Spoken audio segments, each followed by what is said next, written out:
siapa yang akan menjadi bakal calon wakil presidennya Prabowo. Apakah Cak Imin, atau Mahfud MD, atau Gibran? Karena sampai hari ini masih dalam Koalisi Kebangkitan Indonesia Raya, maksudnya Gerindra, PKB, dan Prabowo masih sebagai capres, PKB juga sebagai bakal calon presiden. Bagaimana menurut kalian?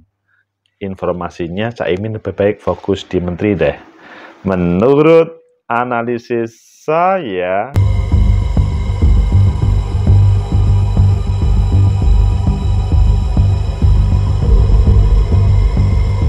Assalamualaikum warahmatullahi wabarakatuh. Salam sejahtera untuk kita semua.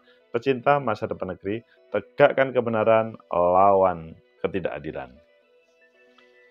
Menarik berbicara bakal calon wakil presiden karena kemarin kita menampilkan beberapa bakal calon presiden, wakil presiden baik untuk Mas Anies ataupun Mas Ganjar. Hari ini kita ngomong tentang Pak Prabowo karena berdasarkan MOU kesepakatan antara Gerindra PKB, yaitu akan koalisi bersama, sampai hari ini belum putus dan akan menampilkan bakal calon presiden dan calon wakil presiden.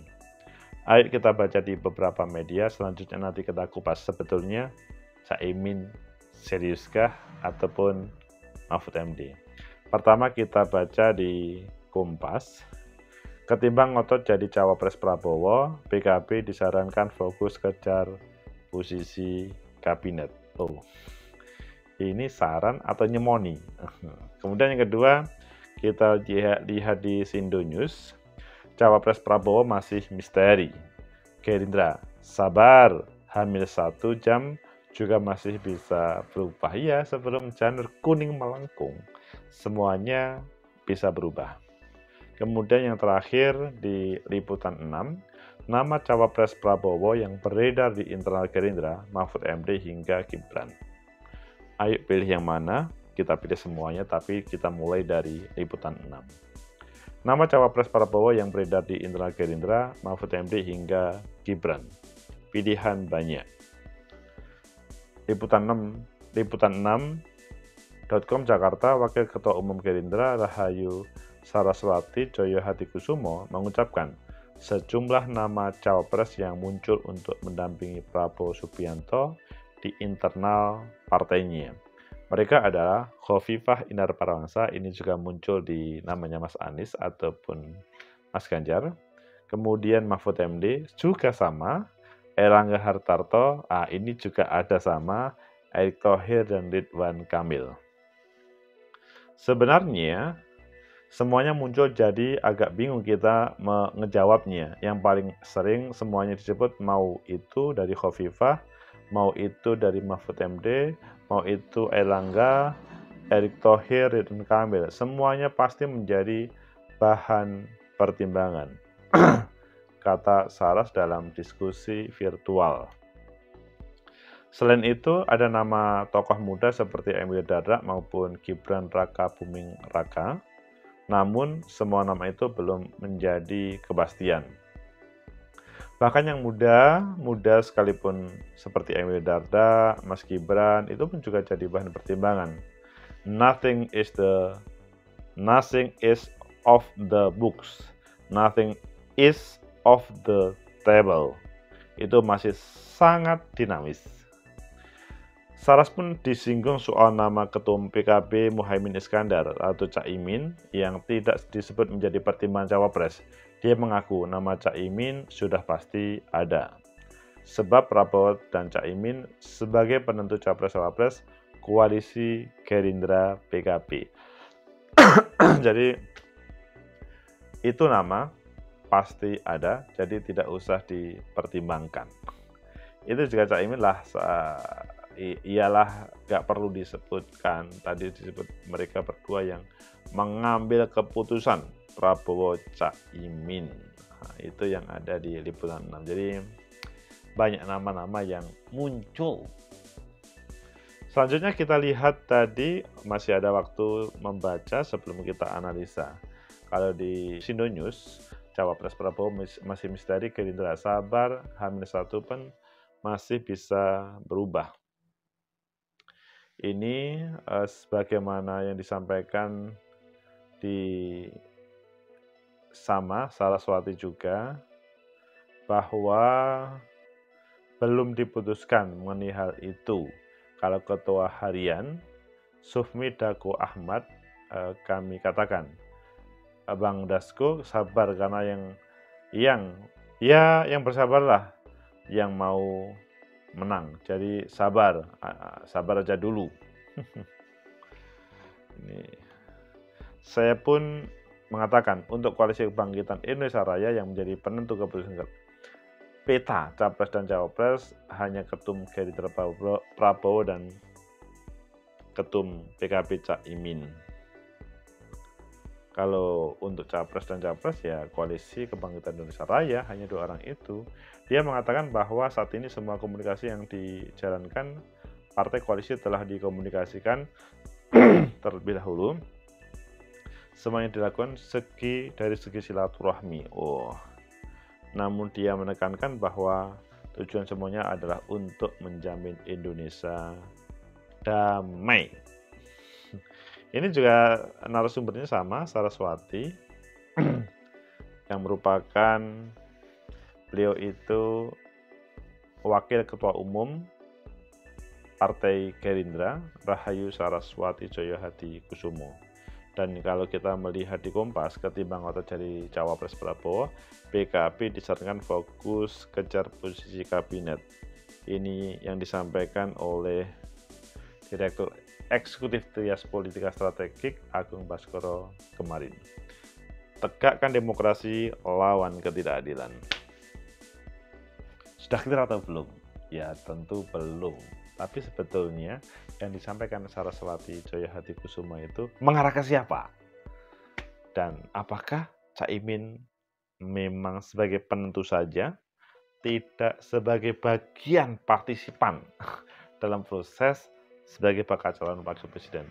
Menurut analisis saya, pertama, bahwa keberadaan Caimin, PKB, dalam hal koalisi dengan Partai Gerindra, Koalisi Kebangkitan Indonesia Raya itu penting.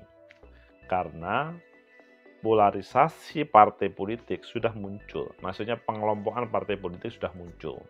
Bahwa Partai Gerindra itu mulai awal memutuskan dengan PKB, Partai Kebangkitan Bangsa, dan pada waktu itu MOU untuk menampilkan bakal calon presiden dan wakil presiden itu iya, tetapi sampai hari ini memang masih ada di keputusan di partai masing-masing. Pak Prabowo adalah calon presiden dan PKB, maksudnya Caimin adalah calon presiden juga, sama-sama calon presidennya.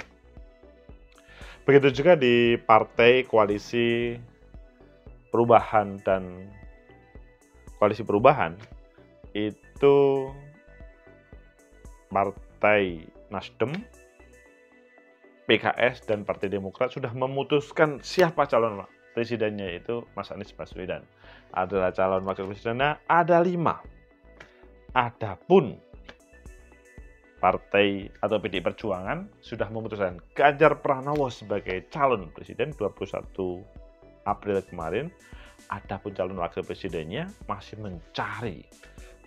Sementara kalau P3 yang mendeklarasikan capresnya adalah Mas Ganjar untuk PDI, maksudnya untuk dirinya, tapi untuk cawapres saya berharap Bang Sandi, tapi biasanya belum ada deal karena sampai sekarang belum diputuskan. Sehingga kembali kepada tema besar bahwa PKB, maksudnya Gerindra, perlu mencari sosok cawapres yang tepat untuk Pak Prabowo kalau misalkan disetujui namanya Pak Prabowo tersebut. Karena kan ini kan tergantung ya, Pak Prabowo, Caimin, Gerindra, PKB yang memutuskan siapa yang menjadi capres dan cawapres. Sehingga kalau dari sini sangat mudah bagi Caimin untuk maju sebagai cawapres untuk pasangan capresnya Pak Prabowo. Tetapi tidak cukup hanya bisa atau tidak. Tapi apakah Prabowo Caimin itu bisa memenangkan atau tidak dalam proses kontestasi nanti. Apakah 1 putaran atau 2 putaran. Tetapi kalau sudah kalkulasinya kalah, apalagi kalahnya besar, kalah tipis pun kemudian juga berpengaruh untuk apakah jadi maju atau tidak. Sehingga kalau menurut saya, wait and see yang dilakukan oleh semua partai politik, termasuk di situ adalah Gerindra sama PKB, itu adalah yang perlu. Maksudnya, memang dalam konten kemarin, Cawapres itu akan berpengaruh terhadap kemenangan dalam proses kontestasi 2024. Analisa yang kedua. Jadi kalau pertama itu tadi menggambarkan bahwa Caimin sama Prabowo mempunyai hak prerogatif, tetapi tidak berpikir begitu saja, tapi bagaimana bisa menang. Nah, di analisa kedua ini bahwa memang ada beberapa nama yang ditampilkan oleh Saraswati Djayho Hadikusumo, bahwa ada beberapa nama yang kemungkinan, tidak cukup kemungkinan ya, sudah menjadi radarnya dari Prabowo untuk menjadi calon wakil presiden. Misalkan nama-nama seperti Mahfud MD, Khofifah Indar Parawangsa, Airlangga Hartarto, Erick Thohir, Ridwan Kamil. Itu adalah nama-nama yang sudah melekat di masyarakat, tinggal milih. Meskipun kalau kita ngomong ya, beberapa nama itu juga masuk di namanya Mas Anies Baswedan sebagai calon wakil presiden, maksudnya di listnya Mas Anies, begitu juga listnya Pak Ganjar. Sehingga ini menarik ya. Capresnya berbeda, tetapi cawapresnya ada beberapa titik temu yang sama dari masing-masing partai politik yang mengusung tersebut. Itu akhirnya kemudian semacam memberikan atau melanjutkan analisa yang kemarin bahwa keberadaan cawapres juga berpengaruh besar terkait dengan kemenangan dan kekalahan. Sehingga bagaimana Pak Prabowo, bagaimana Partai Gerindra PKB untuk mengambil sebuah keputusan, ini PKB tidak boleh lengah. Maksudnya Gerindra PKB tidak boleh lengah. Di sini tidak cukup ikut atau bisa lolos sebagai peserta pemilu, sebagai capres. Tapi kalau tidak menang, lebih baik sebelum maju, mundur, atau diberikan kepada yang lain. Daripada nanti, ya habis semuanya. Habislah. Tetapi memang ada keuntungannya. Pecinta masa depan negeri, tegakkan kebenaran, lawan ketidakadilan. Jadi nama-nama tadi kembali bahwa juga masuk kepada Mas Anies sama Mas Ganjar. Tetapi mana yang lebih tepat? Kalau menurut saya sih PKB Caimin akan berpikir realistis untuk ini. Pertama pikirannya adalah apakah Caimin ketika disandingkan dengan Pak Prabowo potensi menang atau tidak. Kalau tidak berpotensi menang, apalagi misalkan hasil surveinya kurang bagus, maka kemungkinan akan disampaikan kepada yang lain. Meskipun koalisi yang tanda tangan utama adalah Gerindra sama PKB, tetapi siapa yang mewakili? Kita masih ingat kan 2019, bagaimana suara PKB total untuk Prof. Ma'ruf Amin, calon wakil presidennya. Waktu itu namanya Mahfud MD leading, tapi selanjutnya ya namanya politik semua bisa berubah. Sehingga pengalaman 2019 kalau ngomong menampilkan capres-cawapres, khususnya cawapres, itu bagaimana bisa meraih kemenangan, menambah tenaga bagi koalisi partai. Tetapi kalau tidak, ya itu menjadi problem besar. Kemudian analisa ketiga, bahwa semuanya wait and see. Tetapi kalau Pak Prabowo tidak segera memutuskan, maka akan ditinggal oleh bakal calon presiden lainnya. Apalagi mereka sudah membuat struktur, tidak cukup pada level elit, tapi membuat struktur di bawah. Sebuah manajemen organisasi, apalagi organisasi politik, kalau memang di-manage dengan baik, sangat mudah untuk mengalahkan meskipun sebuah kekuatan besar tanpa yang di-manage. Karena apa? Sebuah kekuatan besar itu sangat mungkin dibabat habis oleh partai politik yang memanage partainya bagus atau koalisi yang memanage koalisinya bagus. Jadi beberapa cerita, belum tentu partai politik yang dia pemenang pemilu selanjutnya bisa menang pada proses capres-cawapres. Karena yaitu tadi, suasananya berbeda dan hasilnya itu belum tentu sinergis antara hasil pemilu dan maksudnya pemilu legislatif sama persiapan pemilu presiden dan wakil presiden. Pecinta masa depan negeri, tegakkan kebenaran, lawan ketidakadilan. Sehingga kalau menurut saya, rekomendasi saya segera Pak Prabowo menampilkan cawapresnya supaya tidak misalkan Bu Hovifah ditarik oleh Mas Anies, ditarik oleh Pak Ganjar, juga termasuk oleh Pak Prabowo. Begitu juga Mahfud ditarik Mas Anies, Pak Ganjar, Pak Prabowo. Itu kan menjadi problem ya. Jadi di sini sebetulnya yang paling asik itu adalah cawapres yang akan menentukan. Tapi kalau dia bisa semacam mengambil sebuah keputusan dengan keputusan benar, semuanya bisa akan mengarahkan kontestasi yang memenangkan dirinya. Semoga bermanfaat. Like, subscribe, comment, and share. Sampai jumpa.